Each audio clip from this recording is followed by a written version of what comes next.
Programme था और इसकी तैयारी बहुत मुख्तसर वक्त में भी की गई थी, इसलिए अब बच्चे भी अपने हैं नहीं कि तैयारी करवाई जाए, और बच्चे पाबंदी से आते भी नहीं हैं। तो आप लोग गार्जियन हैं तो बच्चों को पाबंदी से भेजा करें मदरसा, ताकि इन लोगों की पढ़ाई हो और ये लोग मेहनत से पढ़ें। तो आज 15 अगस्त, जिसको यौम आज़ादी का दिन कहा जाता है, आज़ादी का दिन कहा जाता है, जिसको हिंदी में स्वतंत्रता दिवस के नाम से भी याद किया जाता है।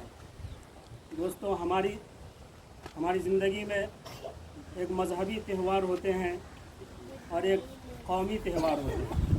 मज़हबी त्यौहार जैसे ईद, बकरीद और वग़ैरह, और उसी तरीके से कौमी त्यौहार में हमारा 15 अगस्त, जिसको यौम आज़ादी कहा जाता है, और एक 26 जनवरी है, जिसको यौम जमहूरिया के नाम से याद किया जाता है। दोस्तों, मेरे मोहतरम बुज़ुर्गों और दोस्तों, इस हिंदुस्तान पे अंग्रेज़ों का जब कब्ज़ा हो गया, उस वक्त मुसलमानों की हुकूमत थी, और हुकूमत अंग्रेज़ों ने मुसलमानों से ली थी।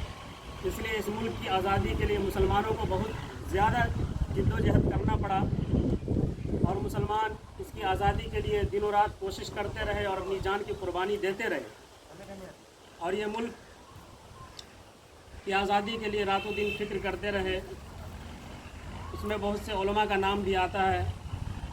कहा जाता है कि उलमा ने जितनी शहादत दी है इस मुल्क की आज़ादी के लिए, दीगर मज़ाहिब के लोगों में वो कुर्बानी नहीं मिलती। ये अलग बात है कि इस मुल्क में उलमा की कुर्बानी को भुला करके गैरों की कुर्बानी को याद करने की कोशिश की जाती है।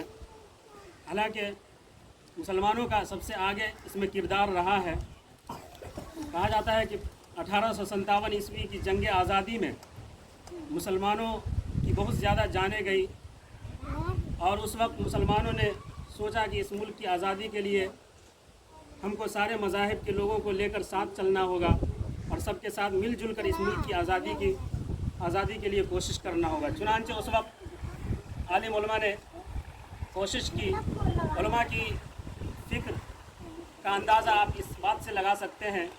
उस वक्त मौलाना कासिम नानोतवी रहमतुल्लाह अलैह ने 1866 ईस्वी में दारुल उलूम देवबंद की बुनियाद सिर्फ़ इसलिए रखी थी कि इस मुल्क में मुसलमानों का गलबा हो और बिलखुसूस हिंदुस्तान आज़ाद हो अंग्रेज़ों के चंगुल से।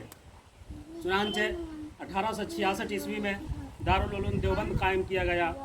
उसके कुछ ही दिनों बाद दारुल उलूम नदवतुल उलमा लखनऊ और इस किस्म के जो मदारिस हिंदुस्तान में मौजूद हैं, सारी उलमा की उसी फ़िक्र का नतीजा था। चुनांचे ये मुल्क आज़ादी के लिए, उलमा इस मुल्क की आज़ादी के लिए कोशिश करते रहे, और गांधी जी, डॉक्टर राजेंद्र प्रसाद और इस जैसे जो हजरात थे, उन लोगों को भी साथ लिया और पूरे हिंदुस्तान में तहरीक चलाई।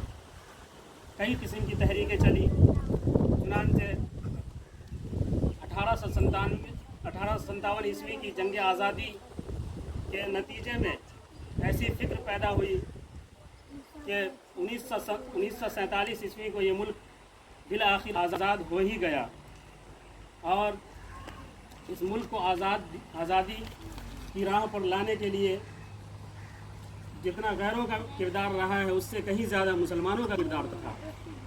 ये अलग बात है कि भुलाया गया और भुलाया जा रहा है और भुलाया भी जाएगा। लिहाजा हम लोगों को, और इस दिन का मकसद यही है कि हम अपने बुजुर्गाने दीन की और जिन हजरात ने इस मुल्क की आज़ादी के लिए रातों दिन जिद्दोजहद की, उनकी कुर्बानियों को याद करें, और हमारे अंदर भी वो फ़िक्र पैदा हो जो उनके अंदर फ़िक्र थी। कहा जाता है कि इस मुल्क पे जब अंग्रेज़ों का कब्ज़ा हुआ तो ज़ाहिर है उस वक्त हिंदुस्तान में रहने वाले हर मज़ाहिब के लोग ग़ुलामी की ज़ंजीरों में जकड़े हुए थे, और लेकिन जब ये मुल्क आज़ाद हो गया तो अंग्रेज़ जाते जाते इस मुल्क से कई मुल्क बनाकर वो चले गए, और जिसके नतीजे में ये हुआ कि मुसलमान बहुत قلیل تعداد میں اس ملک میں رہ گئے اور مسلمانوں کے علاوہ جو دیگر مذاہب ہیں ان کی تعداد بڑھ گئی اور نتیجہ یہ ہوا کہ غلبہ مسلمانوں کا نہیں رہا اور غلامی کا جو وہ دور مسلمانوں پہ گزر رہا تھا کہا جاتا ہے کہ اس سے کہیں زیادہ سخت دور اس وقت گزر رہا ہے اور نہ معلوم آئندہ کیا ہوگا۔ اس لیے ہم حضرات اپنے بزرگان دین کی قربانیوں کو یاد کرنے کے ساتھ ساتھ اسی فکر اس کو لے کر کے چلنا ہوگا تاکہ ہمارے اندر بھی وہ جذبہ پیدا ہو، ہمیں بھی ان بزرگان دین کی قربانیوں سے کچھ سیکھنے کا موقع ملے۔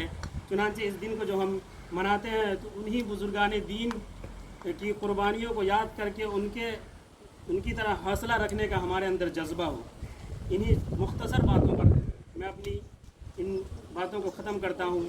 وآخر دعوانا ان الحمدللہ رب العالمین۔ آپ لوگ رکیں گے؟